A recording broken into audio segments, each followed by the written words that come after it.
Welcome back to CryptosRUs. I'm George. We're all George. So tonight, let's talk about what happened today, including BlackRock doubling down on Bitcoin. And let's go over some undervalued crypto as well. All right, let's do it. Welcome, guys. The week is almost over, and today we had another surprise. Another surprise indeed. Let's see here. Right now, Bitcoin is right around 58,000. That's not too bad. That's not bad at all. A lot of alts did go up today. A slight recovery this morning. Again, kind of like yesterday, we start out in the red.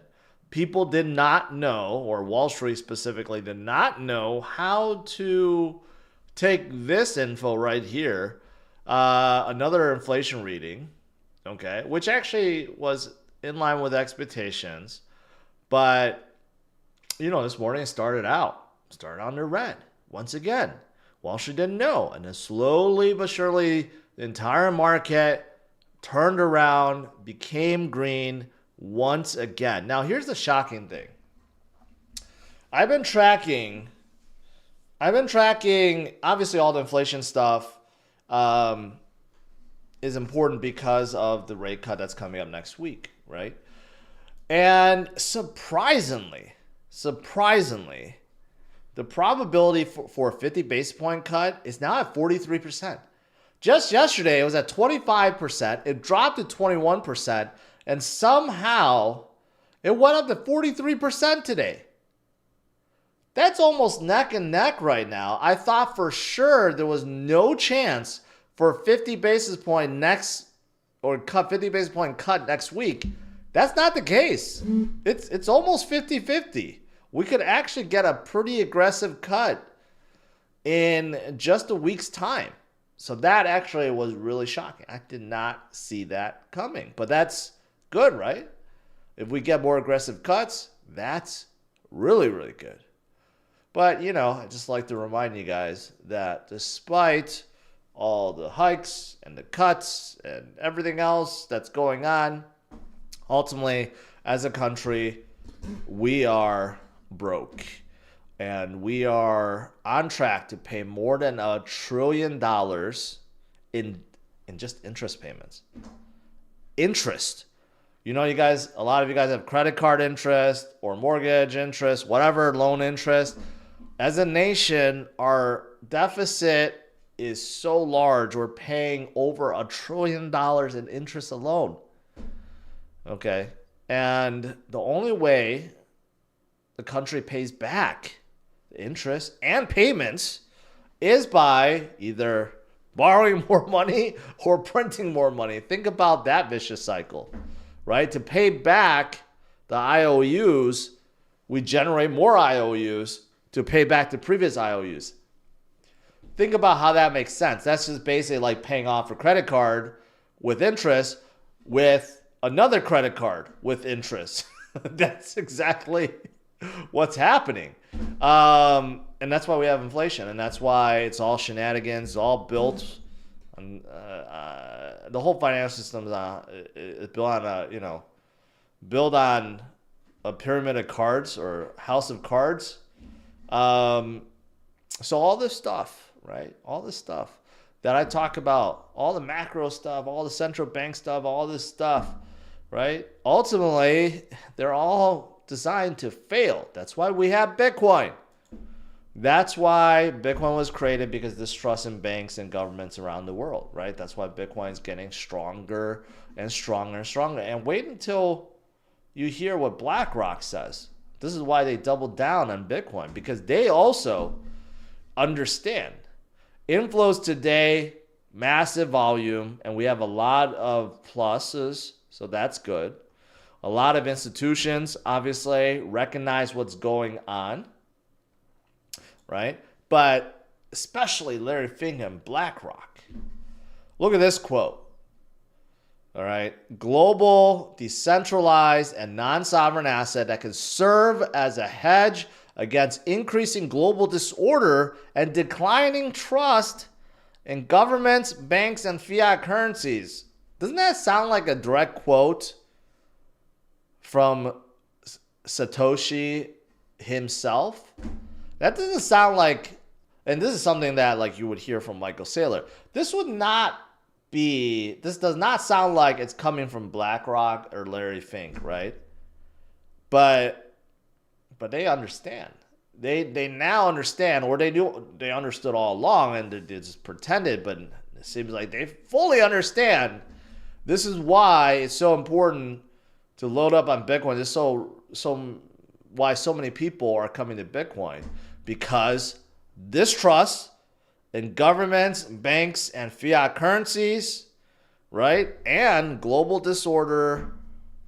You put it all together, the only hedge we have against all of that is Bitcoin. And this is coming from BlackRock, okay? Of course, they already accumulated more than $20 billion with their ETF. The fastest ETF in history. And they already are the third largest holder of Bitcoin. They continue to grow and grow and grow. I'm not saying this is a good thing, okay? Again, a lot of people misinterpret me like, why do you want BlackRock to control Bitcoin? No, I don't. I don't. But the cat's out of the bag. Larry Fink understands. And if he truly understands, then he will buy as much as he can going forward. And he will try to control the market and try to corner the market by just eating up such a large percentage of supply. That's why we got to be careful. We got to continue to do our thing and basically just accumulate and protect it, right? As best as we can. Of course, outside of BlackRock, we got a lot of other interesting things going on. You have a bank, Anchorage Digital, BitGo, to take on custody for ARK 21 share Bitcoin ETF. Obviously, ARK, also another ETF provider. Fidelity, Bitwise, and you got a lot of banks now and crypto projects that are becoming custodians, right? And of course, the miners, they continue to mine and mine and mine. Mining difficulty is at an all-time high, which means hash rate is all-time high. Price is not at all-time high, but when it comes to Bitcoin, price always trails the hash rate and difficulty. Always, always. And look at how much the difficulty went up since 2021, right? It's crazy. It's crazy within the last 4 years how much more difficult it is to mine a single Bitcoin, how much more costly it is to mine a single Bitcoin. Yet, right now, we're still below our 2021 level, right? So just imagine when the price actually catches up. We should easily be above $100,000 when the price finally catches up to the hash rate. We're still trailing, but we will be catching up later this year and especially 2025. This is also awesome to see. Bitcoin addresses with at least 0.1 Bitcoin. So at this point in time, it'll be like $6,000. People that have at least $6,000 with a Bitcoin is close to an all-time high, right? So it's good to see that there are retail investors that are coming into the space and still buying what they can, DCAing, right? But keep in mind, right now, it's $6,000 to buy 0.1 Bitcoin. Wait until Bitcoin is 100,000, 200,000, one day $1 million. To buy a 0.1 Bitcoin will cost $100,000. You could buy a whole Bitcoin for less than 100,000, but in 5 years, 10 years time, it's gonna cost you $100,000 just to buy 0.1. So to become a whole coiner is extremely, extremely advantageous and difficult right now, but it's only going to get more difficult going forward. That's great. That's not great, but you know, for those of us that have accumulated and DCA'd, it's great for us. Last thing I'll show you about Bitcoin, market cycles. Okay. You can see where we are right now. This is the same point as the previous cycles before we went on crazy parabolic runs. The first cycle, we consolidated a little bit. Then we went on like a 40,000% run. And then in 2017, we went up almost by 10,000%. Again, we had a little consolidation period. In 2020, we had that nasty COVID drop. And after that, we went up about 2,000%. We will see the same thing happen this time around, right? It's going to happen. Just have to wait and be patient. Now, tonight, let's talk about a few altcoins as well. I haven't been talking about altcoins at all because right now it's just really, Bitcoin is really dominating the cycle. But as we go higher, especially I think in the final few months of this year and leading into next year, we're going to see a lot of altcoins come up, right? So let's look at some of them that have been doing well recently and some that are pretty promising. Number one, SUI. A lot of people have been asking me about SUI recently. And they are a new L1 from the Cosmos ecosystem, and they're hanging in there. I went to their base camp earlier this year. They have a ton of developers. They're really catering to gamers too. A lot of gaming projects on top of SUI. But earlier this week, they jumped up quite a bit because of one company, Grayscale. Grayscale have added a trust. Okay, so that certainly does help them. But you know what? Outside the trust, SUI's TVL is getting back to their previous high from March. That's pretty impressive. You can see that big drop, but all of a sudden coming back. They do have a robust DeFi ecosystem. So overall TVL about 720 million. That's not bad. And you got other dApps like this one, a 3D printing service that's coming on board SUI. But like I said, they have a lot of games, right? So SUI this week has done well. One of the great winners earlier this year, and a lot of people have asked me, well, are they going to come back? They could. They definitely could. What else is there? Fantom. Fantom is an older project from 2021. A lot of you guys remember Fantom. One of the greatest L2s that we had. Well, L1, L2, right? But they are getting ready to become better. They are going to rebrand themselves into Sonic with a new token. And that's going to be coming up later this year, November and December. And what makes them awesome is the finality time, which is less than a second, and transactions per second, 10,000.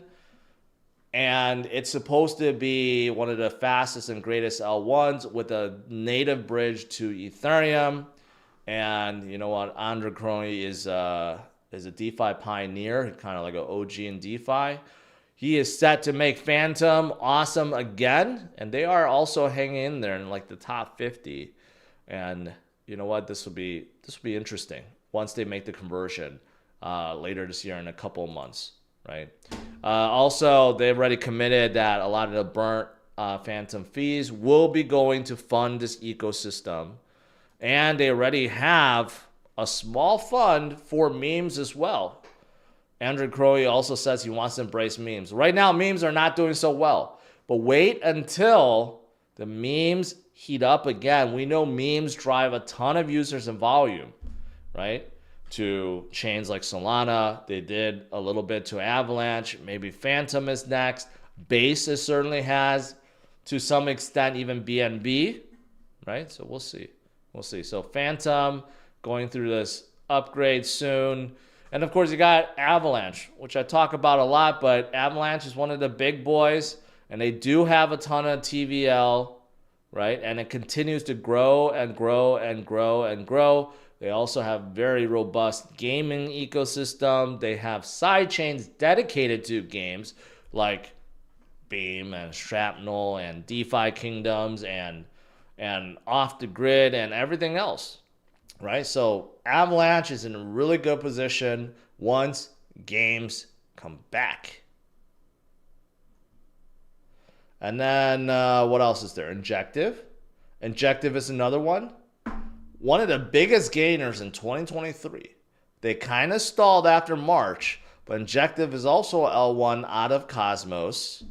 They just recently went into Injective 3, which has more accelerated burning and less inflation rate, and it's a little bit, I think, quicker, and also they're into our RWAs, memes, you name it. They have DeFi, they have synthetics, they have a synthetic Sol, a synthetic Bitcoin. They got everything.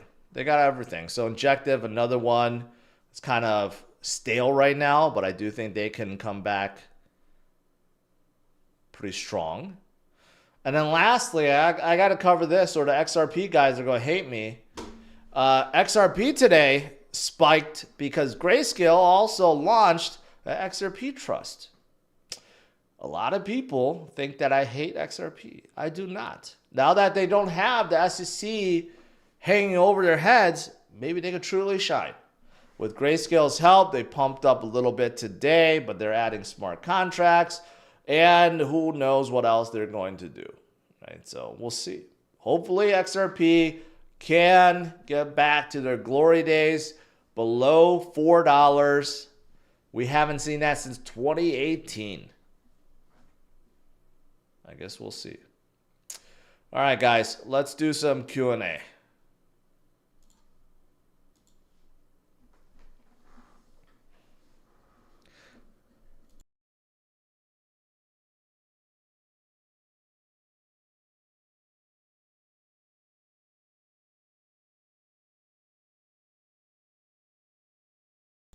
I won't be doing one of these streams for quite a long time because I am going to Singapore. Actually, soon. Man, a 23-hour freaking flight. Not looking forward to it. I saw the $20 super chat from the other George. I do appreciate that. But I'll do what I can. I'll do what I can while I'm there. Film a little bit here, a little bit there. Maybe some of the side events. Maybe like where I am and so forth. So the Three Stooges Plus. Hey George, if you still need a show to watch, check us out. I'm sorry, man. I'm not gonna be watching Three Stooges. Trade review says Squid Girl family in the chat. Great. I guess I'll just leave it at that. Oh.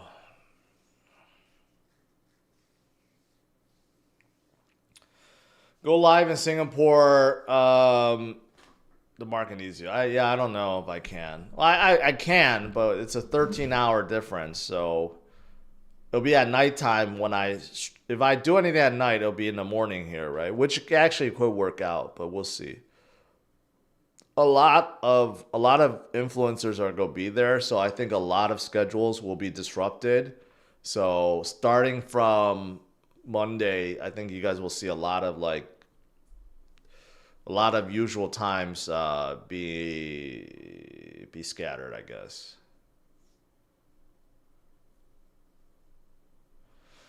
How do you get access to different cars you drive? I borrow them from manufacturers. I have the ability to borrow them. I'm one of the few people that can. Are you going for vacation conference? Conference and IFC fight.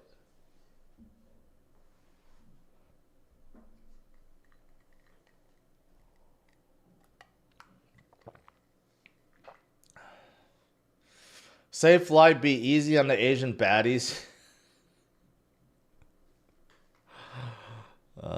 I think I know what you mean. I'm just laughing, pretending I do, but I think I know what you mean.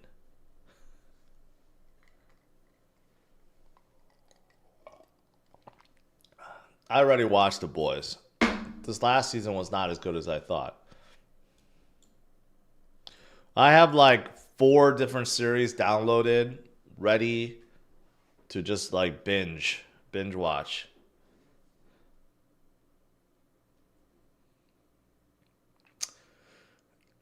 Jimmy says, I watched a 2-hour ad on one of your last videos. I didn't want to hit skip. I think you could skip it afterwards. Get Pies on a fight. I have a fight. He's going to be fighting in December against a very hated gaming influencer. So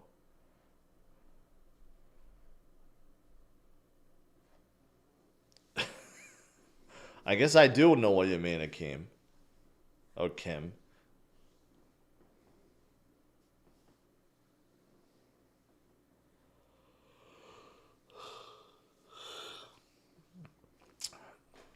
Yeah, I'm flying business class because they don't even have first class. Most airlines don't have first class. It's mostly your business class, but still, business class good. It's good enough. I got my own pod. I could do my own thing. Just the food is not as good. Um, yeah, I'm just not looking forward to it at all. I remember my trip back from Dubai was like 14 hours, but that was actually first class. So I was just like ordering something to eat every 2 hours. And this one I won't be able to. I just gotta sleep. I'm actually getting pretty tired right now, so I think I'm just going to sleep the whole way through.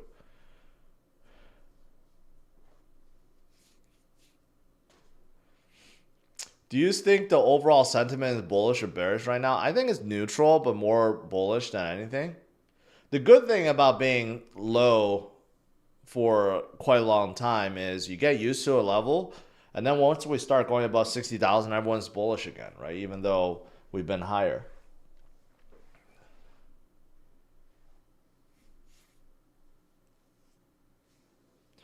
Yeah, I never fly coach anymore. I can't do it. Like, I can't. So I only fly first or business.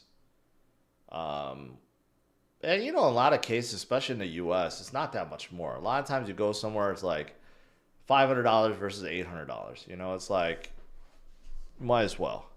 But going overseas, there's a big, gigantic difference, and it's so expensive.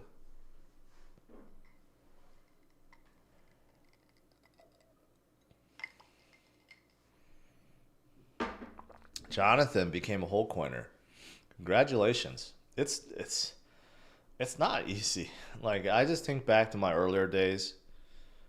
I didn't have $58,000 to take out of the bank account to buy Bitcoin. I mean, very little people can do that. But congrats. DCAing over long haul works. Easiest way to accumulate a whole coin or two whole coins or three or five or 10.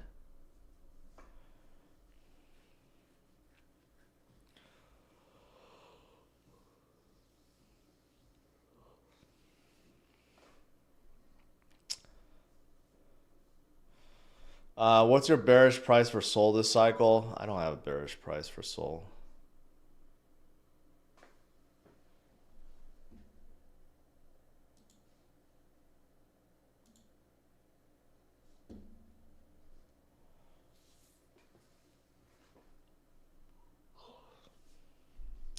How's your knee? Still doing the meat diet? Yeah, but with more veggies. I've cheated a little bit, added a little carbs here and there, but my knee is still feeling a lot better than before. Um, it's just tough to lose weight. I just can't drop the weight. I like hit a plateau and just won't go down. Um, that's kind of my problem right now.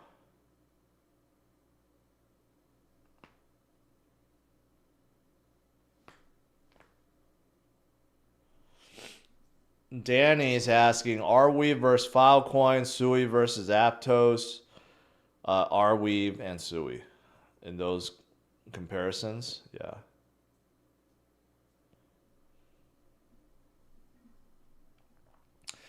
You must go to raffles and have a Singapore sling. Is that something dirty or is that you know, like a food or something? I don't know.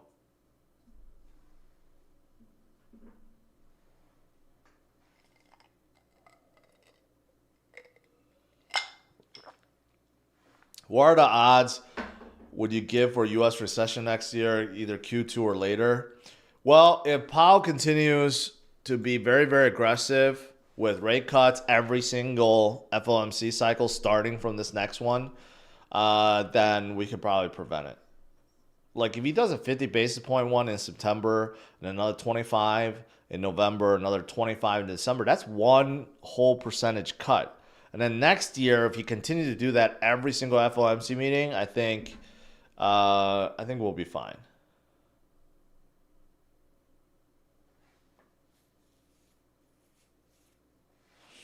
Get some blue blockers. It's your melatonin levels, your lose weight naturally. What's a blue blocker?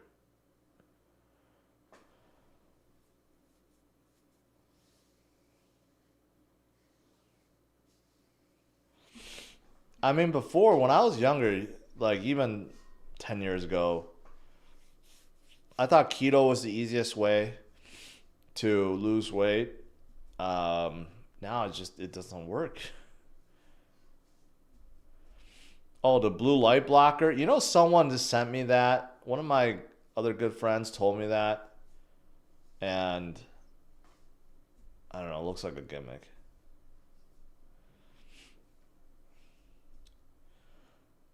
Trade review. No, I have no thoughts on Squid Grow, and they were a sponsor Crypto Gem, but I have zero association with Squid Grow.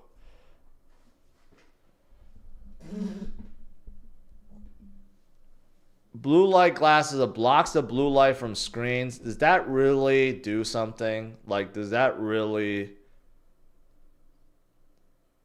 even if it damaged my eyes, what does that have to do with my weight? Does that actually help with the weight loss?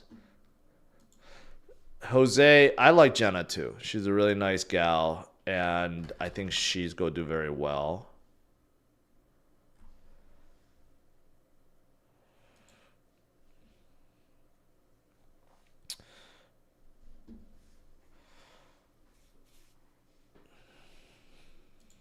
Yeah, this will be a good fight.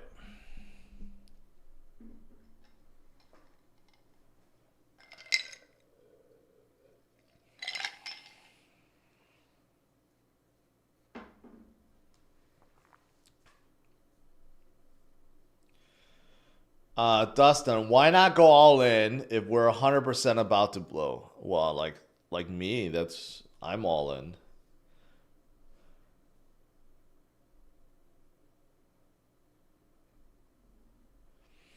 Transport, narrow your eating window. I've already done that. I've done every single trick. I don't eat breakfast.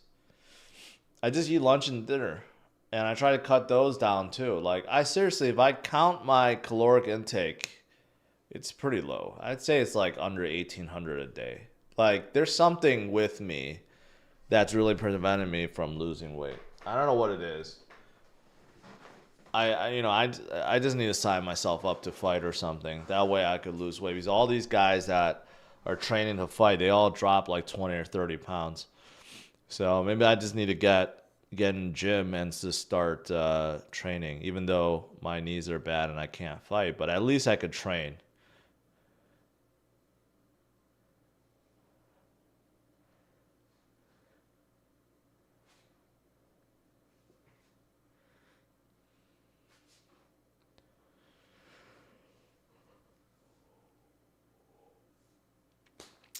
Alcohol is the number one thing. Sugar and carbs.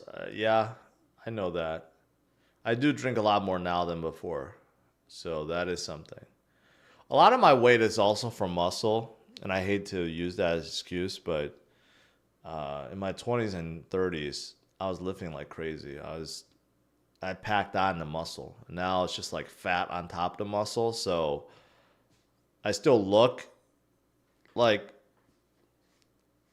big, but not like super fat big, even though I am fat. So some of that weight is from muscle. As long as I could get rid of fat, it'll be good.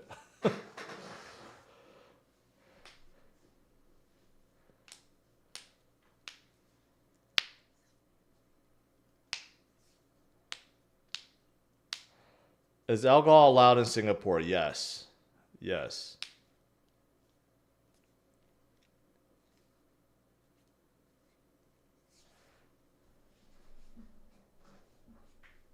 Please talk about Brett. I don't. I don't know anything to say.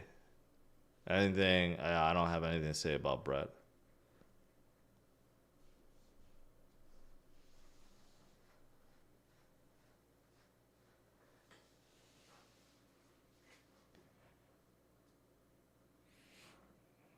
I cannot speak Thai. No.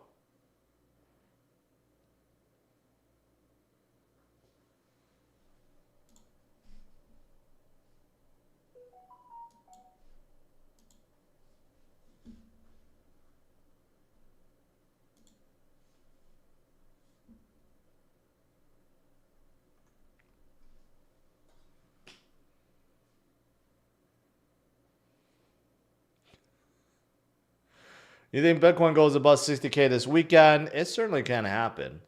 We're on the right track. Tomorrow we have another good day. We could definitely push above 60 again. That would be great.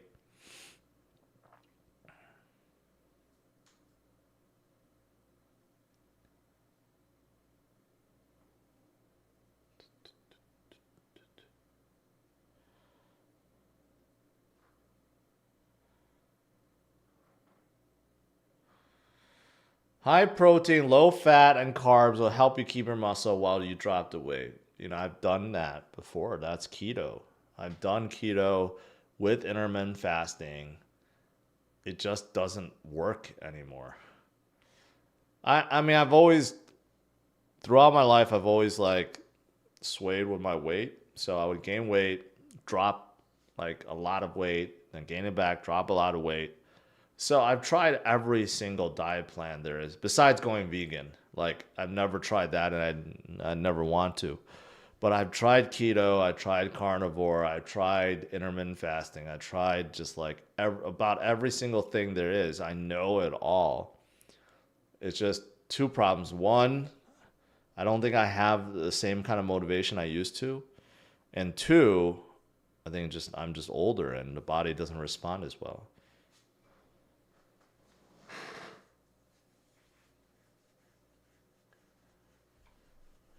I used to be so dedicated when I would bring a frozen chicken breast to work and I would just microwave that for lunch. And it stinks up the lunchroom. But I did not care, and I didn't even put salt or anything on it. I just eat that microwave chicken breast. I did that for like years. I would take like tilapia, frozen tilapia, and do that. I just microwave everything. Um, I can't do that anymore, but yeah, I've done that before too.